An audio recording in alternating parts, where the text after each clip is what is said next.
Well, hello friends, welcome to Houseplant Tips and Tricks. My name is Nick and today I'm going to share with you some tips and tricks on how to make your home look and feel more like a jungle. This series is sponsored by repotme.com. Get all of your indoor gardening supplies delivered to your door from one place. Repotme.com has practically anything you need for your orchids, succulents, and houseplants, including handmade potting mixes, planters, fertilizers, and much more. With this huge influx of popularity with houseplants over the last couple of years, really since the pandemic when everyone's been spending more time at home and wanting to spend more time focusing on how they decorate their homes and how they incite that feeling that they are looking for in their soul indoors, more and more people want to decorate with plants. Prior to the pandemic, it was probably more like just like one plant just on a table on a plant stand in your entryway and calling it a day. But now with this increase of popularity in hashtag cottagecore and bohemian homes, more and more people want to utilize plants as their focal pieces in terms of decoration. These home jungles fit so many different types of home styles, and it's so much fun to play with them, whether you're just using a little small display of 3 plants to green up a room, or if you're like me and you have 200 plants in one room to make it really feel like you are walking through the forest outside. There is no wrong answers when it comes to decorating with plants. However, there are things you can do to really amplify that feeling of a home jungle. And that's what I'm here to share with you today. Decorating with plants at its roots, LOL, is about picking the plants that you like, the ones that you're gravitating towards when you're at the plant store, and just using those in your home. But when you are focusing more on hashtag jungalo style, as the interior design world puts it, you're going to really want to deliberately pick the plants that you're using in your home to give the ones that are giving the most overarching jungle feeling, whether you're going for the desert core vibe or rainforest vibe or like Southeast Asia, just lushness. There's so many different options. When you walk into your local houseplant stores or nurseries or what have it, there's obviously going to be a large variety of houseplants. I'm not necessarily talking like schefflera and peperomias per se. I'm more referring to like trees, shrubs, vines, succulents, cacti. There are so many different types of plants, and of course you want to pick the types of plants that are going to abide to what you're looking for aesthetically. So succulents and cacti are going to be, if you're looking for that desert scene, and you might want more like trees and shrubs and vines if you're looking for the more tropical feeling inside. But what's more important to consider than just those varieties of plants is the aesthetic attributes, the characteristics that these plants have. So leaf shape, leaf size, leaf color, leaf texture, leaf pattern. Once again, the list goes on. There are so many things to consider, and along with if you're setting up like a tropical garden indoors, you're going to want a tree, you're going to want a shrub, you're going to want a vine. Of course, you're going to want probably a few of those. You're going to want to mix and match. You're going to want to focus even more so on mix and matching those leaf textures, those leaf sizes, those leaf shapes. You can see on the table right here, I have a wide array of different leaf sizes. We have some larger leaves here that are just plain green, have this very light texturing to them, versus this Hoya down here that has these silver tiny leaves, super succulent vining manner, versus this Sansevieria or Dracaena if you're a diehard down here with this bright yellow variegation and this tight succulent stature, and it's not growing anything like any of these plants right here. These 3 plants are complete outliers to one another. Same with these plants over here. I have this umbrella tree right here with this variegated foliage that's digitate in its nature, so it's got a bunch of different leaves all over it, versus this succulent peperomia down here that has these shiny blue leaves that have this reptilian. I could keep going. There is so many things to choose from, and picking a wide array of these leaf texture, color, shape, size, what have it, is the most important step on making your home feel like a jungle. If you just have a bunch of golden pothos everywhere, would it be beautiful? Yes. Would those vines make you feel like you're in more of a jungle setting than if there wasn't a plant? Yes, absolutely. But you're not going to get that overarching indoor jungle, hashtag jungalo style feeling if you just have 15 golden pothos or 15 varieties of pothos all around your home. If you love pothos, please use a bunch of pothos, but maybe consider growing it upright. These plants can often climb. A lot of plants that grow in one manner can be grown in another. For example, this schefflera right here is often going to be grown into a tree shape indoors, but if you live in the tropical area of the United States or in the world, or if you're visiting a tropical area, you might often see these used as hedges, quite literally shaped and manicured into those rectangular square-shaped hedges. All plants have multiple ways that can be displayed, there's usually just a default, for example, like if I just let this grow, it's going to be a tree without a doubt. So you can let this grow without a doubt into a beautiful trailing plant, but if you want to add some juxtaposition into your home, consider giving your golden pothos a moss pole, for example, which will in turn allow its leaves to grow larger and larger and will kind of basically look like a tree in the end. So there are ways around it. If you really don't want a tree in your home, there's ways around it. But if you are striving for that indoor jungle, the hashtag jungalo style, whatever we're calling it these days, you want to use as many of these textures, shapes, sizes, colors, patterns as possible. An example of this already in my home, just to delve a little bit further than the examples I purposely picked for today, my mirror setup that I have in my home, it's actually right in front of me here, my gold arch mirror. I have a couple of plants sitting in front of it. The focal plant being the Dracæna Janet Craig, which is in that tree shape, and it's got those large green strappy leaves, in comparison to the other plant on the other side, the more shrub-like, bush-like Philodendron burl marks that has the classic philodendron leaves. It's got its vines growing upright, so that might give you more of the vibe that you would be looking for if you were to have a golden pothos growing upright, just getting specific there. And then lying underneath those plants is a vining pothos, a Calathea mosaica with some really interesting leaf patterns, and an Aglaonema spring snow, a Chinese evergreen with that white variegation to really add some juxtaposition with that color there. So the Calathea and the Aglaonema are adding some of that leaf pattern and color in there, more so the Aglaonema than the Calathea.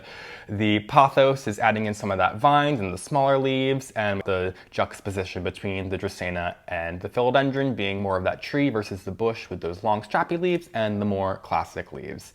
That's a great example right there of just 5 plants that are really just going such a long way in how they deliver. I completely deliberately placed those plants there because they correspond so well, in my opinion, that it just looks like they've always been there. I just moved in here and those plants were just sitting there already. And that's kind of the vibe that we're looking for when it comes to hashtag jungalo style or creating an indoor jungle. You want them to look like they were just there. Like you didn't even put them there. They were just magically there when you arrived. You did nothing. You didn't even lift a finger. You don't even do anything. You don't even water them. They don't even get sunlight. They just live. That's what we're looking for. These plant styling tips are just some of the more basic ways on how you can achieve an indoor jungle or hashtag jungalo style status, but let's discuss some more specific ways that we can turn our homes into indoor jungles. One of my favorite ways to quickly bring some plant life into your home and really make a huge impact on your space is by displaying mounted plants on your walls. This is a fern right here. Most often you're going to see ferns and orchids as mounted plants. At least those are the things I see most often sold in houseplant stores, but you can create a mounted plant at home. This is one that I've created, and I have done a video on the past here on my houseplant tips and tricks series with repotme.com on mounting plants to these wooden slats that they sell on their website. I absolutely do prefer these wood slat mounts in making and displaying my mounted plants in my home. First and foremost, this wood is going to last a lot longer than this wood or any wood that you would find in like a craft store section that can work for a limited period of time, but eventually it will break down. This is going to last a lot longer, as I said, and also all these gaps that you have between the wood slats makes it so much easier to tie your fishing line or whatever you're using to fasten your plants to your board. It is a really easy, fun project, and it makes such a big impact. Anytime someone new comes in my home, they're going to comment on my staghorn fern that I have in my home. They're mind blown when they figure out it's a fern. They're mind blown when they figure out it's alive. Everything about it just blows their mind, and they always want me to make them one. More than anything in your home, I think a mounted plant, even just one mounted plant on your wall, is going to make the largest impact. And plants on the walls, are you kidding me? Like, that is jungalo vibes right there in a nutshell. There's nothing better than that. Chef's kiss. It's amazing. Whether you have them as more standalone plants on your wall as like a focal piece of art, or if you slip them into a gallery wall to kind of just make it blend in with everything else and just give your home a little dusting of that jungalo vibes, it all works. It's all beautiful. You're never going to be disappointed when it comes to mounted plants. The only way you're going to be disappointed is if you forget to take them off the wall and water them. This moss that we grow them on dries out a lot faster than soil, and ferns like to stay moist. So you're going to want to take this off your wall at least once a week, throw it in the sink, throw it in the shower, do whatever you have to do to get this whole thing soaked. Avoiding the wood if you can. It's not really a big deal. Like I said, eventually it's going to break down. But really focusing on soaking this moss here to keep your plant as happy as possible. The only thing you really need to consider with mounted plants is where you're displaying them and that they are going to receive an adequate amount of light. Without light, plants are going to die. They're not going to be able to survive or at least grow to their fullest potential. So if you want a beautiful specimen on your wall of a mounted plant, just make sure that it's within like 6 to 8 feet of a window. Or for example, my staghorn fern that I have off camera here is underneath the skylight that I have in my kitchen, therefore it's able to receive some light a little bit deeper into my home. Otherwise, I would probably have to utilize a grow light. Also, do not underestimate the power of the plant shelfie or greenhouse cabinets. Also an incredible way to grow a bunch of plants in a finite space, specifically if you're growing some more finicky plants like frillier ferns or anthuriums, prayer plants, what have it. There are plenty of finicky plants out there that would really prefer growing in the greenhouse. Utilizing a greenhouse cabinet or a plant shelf with the plant styling tips I shared with you earlier, leaf sizes, shapes, texture, color, blah, blah, blah, blah, is going to be so visually appealing. How visually appealing is that? It's going to be so visually appealing that it's going to be visually appealing. There's no other way to put it, really. You get to rearrange it constantly with all these different colors and textures and blah, blah, blah. It gets to keep things really exciting when you have so many beautiful plants in a finite space, constantly getting to be rearranged.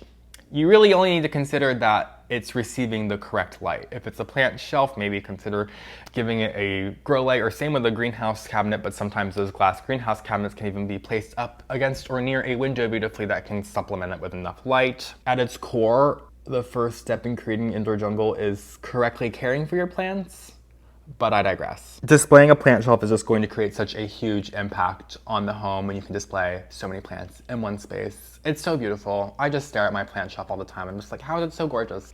It's just the plants. It's nothing to do with me. It's just the plants. It's all them. And still, with different ways to display your plants, hanging plants are a game changer when it comes to creating an indoor jungle. Besides trees and shrubs and focal piece plants, vines are the best kept hidden secret to creating an indoor jungle. I know I said earlier that a home filled with just golden pothos is not going to be that exciting, but a home without a golden pothos, even less exciting than just a home with all golden pothos, arguably. Decorating with plants like this with vines that you can practically swing on, impact, huge. Pothos is probably one of the most widespread vining plants, one of the most common ones, and one of the fastest growing ones too. I also highly recommend heartleaf philodendron and Syndapsis pictus, or the silver pothos or philodendron. So many different names of that one. You could honestly just have a couple pothos, a couple heartleaf philodendron, a couple Syndapsis, and that would be the bulk of your trailing plants for your home, and it would look amazing. The list of trailing plants obviously goes on and on and on. I'm not going to bore you with that. Obviously we have this Hoya right here as the example that I have on screen, but you can see with just these two plants as vining plants how different they are in leaf, size, texture, shape, color, pattern, blah, blah, blah, blah, blah, all of the above. It's all different, it's all exciting, and using these two plants together in a display is just going to be that much more exciting than using all these. This wasn't going to be one of the tips that I was going to talk about today, but truly one of the best houseplant tips out there. If you are sleeping on the golden pothos, if you walk by this in the houseplant store and you say, I've seen it everywhere, it's too common, I don't want it, you're making a mistake. It took me years to grow my first golden pothos because I had that same lame mentality, and you gotta change it right now. I had to change mine, you gotta change yours. A home without a golden pothos is just, it's not it. It's not it. It's a red flag. There are a bunch of different ways that you can go about displaying hanging plants in your home. The most typical way that I see, and probably the most inexpensive way to go about it, is just getting a swag hook from your dollar store or hardware store and drilling it into your ceiling and calling it a day. It's easy, inexpensive, as long as you're able to drill into the ceiling. Here in my home, I am not able to drill into my ceiling. It's too high up and it's made up of a material that I am unsure of, so I don't want to mess with it. So instead, I use a renter-friendly option here in my home, which is tension rods. Heavy-duty tension rods. I'm hanging plants from them. I'm not just hanging a shower curtain from it. So you gotta make sure that you're using heavy-duty tension rods. The heavy-duty tension rods that I'm using here in my home are meant to hold up to 60 or 70 pounds. I can't remember the exact weight limit that was suggested with it. I am displaying 7 small hanging plants on it. So each small hanging plant probably weighs roughly 4 or 5 pounds, I'm guesstimating. So we are nowhere near the 60 to 70 pound limit. However, that is still 30 to 40 pounds that I have hanging on a tension rod. No screws, not drilled in whatsoever into my walls. So just use your own discretion, your best discretion. I go up there every couple of months and I just make sure that those tension rods are perfectly tight. They've always been. I know how tension rods work. The more weight that's on them, apparently the better they work, but I still don't trust that. I'm not a scientist, I'm not a physicist. I am just a plant grower, and I'm here to share my plant tips, not the physics that I'm aware of, because I didn't even take physics in high school because I didn't care about science. Boo, science. I actually love science. I took astronomy instead. I thought it was fun. It was fun. I liked it. Most of the plants that I have hanging in my home are displayed in macrame hangers. I think it's a great way aesthetically to display your hanging plants. I think it really does look fantastic along with most of these more like 70s style houseplants like this golden pothos or a spider plant, for example. Some of the macrame hangers that I have in my home are actually from repotme.com, so I will leave that linked in the description below. If you click through any of the links that I have linked in the description and you do make a purchase, I will earn commission, so I appreciate that. Thank you in advance. And you can use code NICK to save 10% on any potting mix from repotme.com. I also have some hanging Vanda baskets displayed around my home, which are also available on repotme.com, which I will also leave linked below. This is a much lighter option, so if you're going to hang something from like a cup hook, for example, a hook that's only going to hold a couple of pounds in your ceiling or wherever you're hanging it from, a Vanda basket might actually work. It's only going to weigh a couple of pounds when wet. That's going to be its heaviest, and it's however heavy the water is in there, so it's usually not more than just a couple of pounds. So in my current home and in my past homes, when I've had areas I want to hang plants, but I'm not really too sure about the weight limits, a Vanda basket is great. I've never had any issues with it myself. Another fantastic way to display trailing plants in your home is using wall shelves. If the tension rod, you don't want to risk it, or if your ceilings are too high, or you don't want to drill in them for some reason. I don't know why you wouldn't want to drill in your ceiling, but you're going to drill in your wall. Anyway, wall shelves are fantastic. Once again, do keep in mind the amount of weight that you're using, whether you're going to use wall anchors or use a stud finder or drill into the stud. Please do be mindful there. I'm not a home renovator. I'm just here for styling tips. But a wall shelf full of trailing plants with a huge variety of trailing plants coming down off of it with all those different leaf sizes, shapes, colors, textures, as we talked about with step one, will also have just such a huge impact on the home. I can guarantee it. The last tip I have to share today, it's a little open-ended, but I do think it's very important. It's to simply get creative. There are so many different ways that you can personally display plants in your home that maybe others don't do or don't like to do. For me, I love wall trellises in my home. In my living room here alone, I have 2 wall trellises that I allow climbing plants to climb up. I think it's such a fantastic way to make such a huge impact to the plants, specifically with me having larger ceilings or taller ceilings here in my home. Allowing those plants to climb up all the way up to the ceiling just looks so fantastic, and giving them that much space really allows those leaves to change their shape. As I was talking about earlier at the beginning of this video, if you were to allow your pothos to climb up a moss pole or a wood stake or something, eventually those leaves would grow larger and larger. So here in my home, when I am growing up those plants on the trellises, those leaves are encouraged to grow larger and larger, and at the top of the trellises is where all the large leaves are. Then I can go ahead and cut those plants back, propagate them, and start a brand new plant that's large, luscious, and beautiful. So I love wall trellises. I'm surprised they're honestly not used more in indoor decorating. I understand they're more typically used for outdoor, but I think it's a plant person's best friend. Another way that I get creative here in my home with decorating plants is pretty simple, actually. I just display plants on top of my kitchen cabinets. A lot of homes that are like mine, that are like renovated buildings turned into apartments, have, for lack of a better term, copy and pasted kitchens where they're not really like fit in the way that a house built with a kitchen normally is, where the cabinets are kind of just there and there's space on top of the cabinets. And it's sad, just space on top of the cabinets. We're not in college anymore. We're not putting last week's liquor bottles on top of our cabinets. We're displaying plants. The one thing you really do need to consider is oftentimes it can be pretty dark up there. I'm kind of lucky that I have my skylight, and then I also have track lights that I have some grow lights in as well to be able to supplement lighting up there. But it would just be so sad and boring up there if there weren't plants up there. I also have a really weird home where my walls don't go up all the way, so the walls stop at like 8 to 10 feet, so I've been lining those walls with plants, and just I'm having fun getting creative. I find little things at thrift stores, like this little thing I found. I don't even know what the hell it is, but I found it at the thrift store, and I'm like, that would look perfect on my wall with an air plant on it. You can get creative in so many ways. It's not even just about the ways you display plants. Maybe you're displaying a couple plants together, like maybe you're planting golden pothos in the bottom of a large tree to really make it feel more lush and beautiful than just seeing a pot full of dirt. The ways you can get creative are truly endless. So I challenge you to get a little creative and find some very niche way that you can display plants in your home that maybe other people cannot. But that being said, that's going to do it for today's video. Some tips and tricks on how to make your home feel a little bit more like an indoor jungle. Thank you to repotme.com for sponsoring this series. As always, I will leave any of the products that I talked about from their website linked in the description below. And as I mentioned, if you click through any of those links and make a purchase, I will earn some commission. So I appreciate that. Thank you again for joining me today. If you don't already, you can follow me on Instagram and TikTok at phillyfoliage. Subscribe to my channel if you haven't already, please. And I will see you guys in my next video. Have a great day.